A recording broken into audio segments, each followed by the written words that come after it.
I couldn't say anything, cause I was the one who asked for all this. I felt the flames of hell attacking my scalp.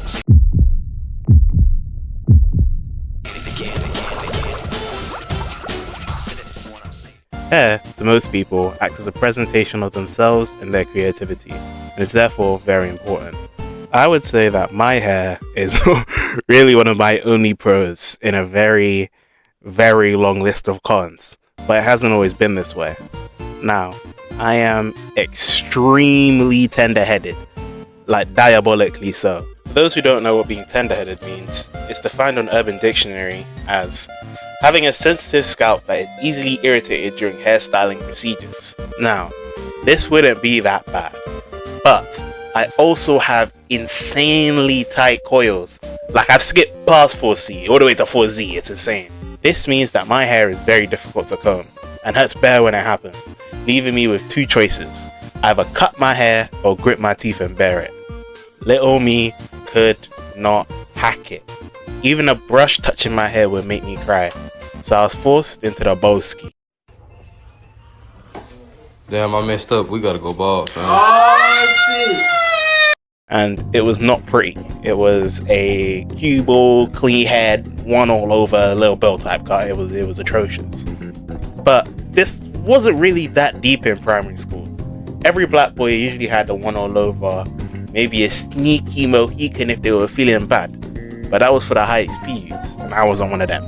I rocked my clean head with pride, even though I was a little rocked when I saw the white kids spiking their hair up in the rain like they were Goku or something.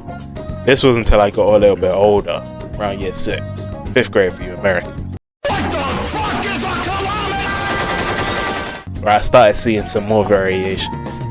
I was seeing high tops, curls, cane rows, the whole shebang. And this one brother even had a blonde streak in his hair. Now, to set the scene, this nigga was a rough and tough delinquent, in and out of school on suspension on the regular. So I was seeing all this and thinking to myself, when's it my turn to start exploring these other options? Oh, how I missed that childhood naivety. I went to a prison of a secondary school, which I'll probably talk about in a future video, but it limited my hair growth significantly. At this point, I'd hit puberty and my beard was coming in, sideburns first, but this school had a rule against beards and fades. Now, at this point, my hair was grown into a pretty sizable high top, cutting the size shorter to where it wasn't a fade, but there was a difference in length. And for you astute viewers who remember something from 2 minutes ago, my hair coils insanely tight, and this means I suffer from something called pseudo-folliculitis barbae, also known as razor bumps. This means that when my beard hair grows, instead of going straight out, it curls inwards, back into the skin, and that causes bumps and acne. Now, this seems like this would have an extremely simple solution that anybody could come up with. Don't shave to the skin and just trim it shorter. But in this totalitarian dictatorship of a school, I wasn't allowed a beard at all. So I was just walking around this place until big year 11, all bump up and fadeless. It was an embarrassing look. However, at this point, a seed was sown in my mind. It was telling me that I needed to rebel against this Caribbean status quo. Once I'd reached 6th form, I knew I needed to do something different with my hair. So I went to my mum and began to bargain. Mamu, I've come to bargain. You've come to die. If you haven't grown up with Caribbean parents, then you won't know that they hate long hair. And my mum was not a fan of the idea, so it took quite a few months of convincing. Once I had whittled her down with my amazing negotiating skills, we decided on cane rows, and I thought to myself, what's the worst that could happen? Oh, how wrong I was. Now, I needed to get my hair combed out for the first time properly in years, and when I sat down, I was thinking, maybe I was just overreacting as a kid, I don't know. But I don't know if my brain was instinctively blocking out such a traumatic memory. But once that comb hit my head, it felt like my hair was being pulled out of my head follicle by follicle. And you wanna know the worst part? I couldn't say anything, cause I was the one who asked for all this. And I thought this was gonna be the worst part. I succeeded. I'd gotten over the hump of having long hair.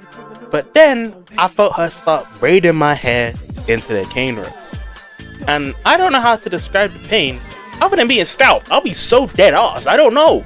I am honestly surprised my teeth didn't shatter from how hard I was gritting them. And it got to a point where I almost just wanted to ask her to stop, but I was too stubborn. Once they were done, I could feel my cranium pulsating with pain. And I felt like I got a messed up facelift or Botox or something. But that has to be the worst of it, doesn't it?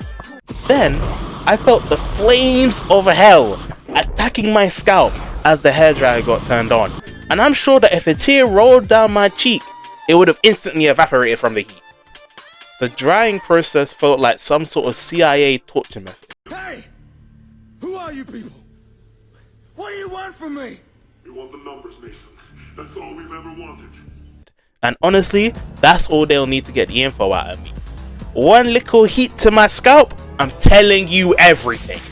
However, by the time they were done, they looked good.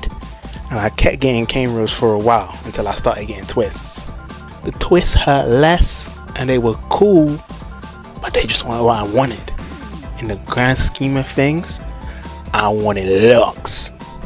I feel like for every Caribbean parent, locks are like the last thing they want to hear their kid get. They'd rather their kid get a murder charge than get locks. But I did it. I'm here, locked up. At the time of recording, I've had my locks for around 2 months. And they're coming along nicely. Soon, I'll be at Duke Dennis Loves the Horror. Let's be real, let's be real. Well, thank you for sitting through this video. I'm off script now, so I'm gonna get to yapping. But I'm gonna make it quick because I don't want to waste you guys' time.